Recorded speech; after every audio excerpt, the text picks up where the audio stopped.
Il est intéressant de remarquer que si on tient en compte ce film, Jean-Claude Van Damme a déjà été poursuivi par la police 3 fois. Et a fait 2 films d'arts martiaux. C'est pas mal pour un acteur de film de karaté, n'est-ce pas?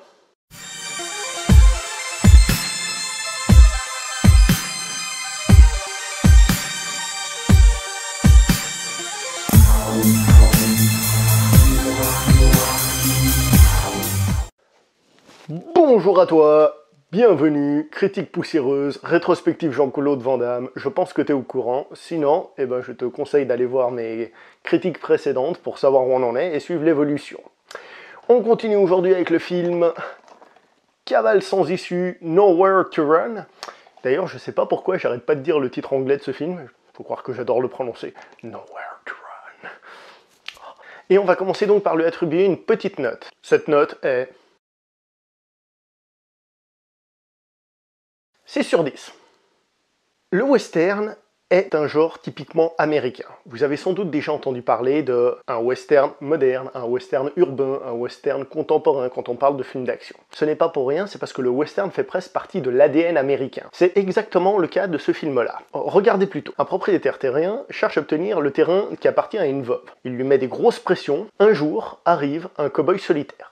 Voilà, nous sommes dans le western. Robert Harmon, le réalisateur de Hitcher, essaye ici de faire un film vraiment bien fait. Très honnêtement, on sent qu'il essaye de faire quelque chose de bien. Il suffit de regarder la beauté des plans qu'il nous propose, que ce soit dans les scènes d'action ou dans les scènes plus calmes. Dans les scènes plus calmes, on voit qu'il joue avec la lumière et qu'il essaye de rendre les scènes réellement belles. Les scènes d'action sont assez intéressantes. Alors, ce n'est pas la panacée universelle, mais il faut reconnaître qu'il essaye des plans, par exemple à la première personne, les points qui arrivent sur la caméra. Une projection, par exemple, qui moi me fait penser à ce qui a été fait dans Fast and Furious, c'est-à-dire il projette la personne et la caméra tourne avec la projection. Alors c'est pas aussi bien fait et aussi précis que dans Fast and Furious, mais je trouve ça intéressant.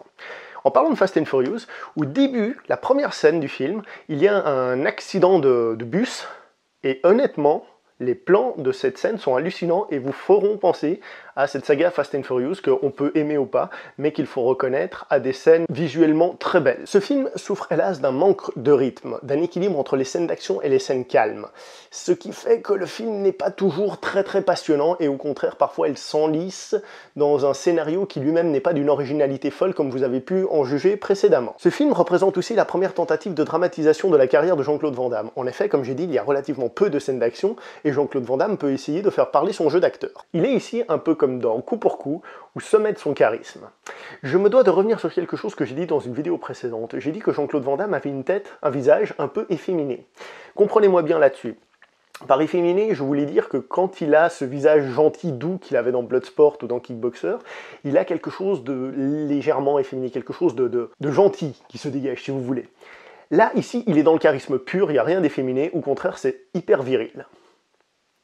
En face de lui, il y a l'actrice Rosanna Arquette, qui, il faut compter sur elle, hélas, pour déployer la palette du jeu d'acteur. Parce que Jean-Claude Van Damme met du charisme, mais il a un peu de peine dans les scènes dramatiques, tandis que Rosanna Arquette est celle qui passe du rire aux pleurs, etc., etc. C'est elle qui vraiment amène ça.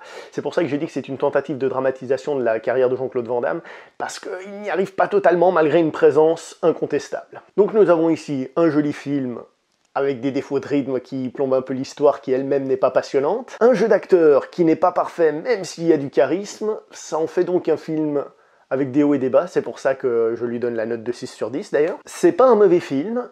Est-ce que c'est un film que je recommanderais? Pas spécialement, sauf si la personne est fan de Jean-Claude Van Damme ou veut compléter sa filmographie Jean-Claude Van Damme. Voilà, je crois que j'ai à peu près fait le tour de ce film. Ouais, j'ai rien oublié, je crois. Enfin, du moins, on oublie toujours quelque chose quand on fait une vidéo, mais là, en gros, c'est l'idée.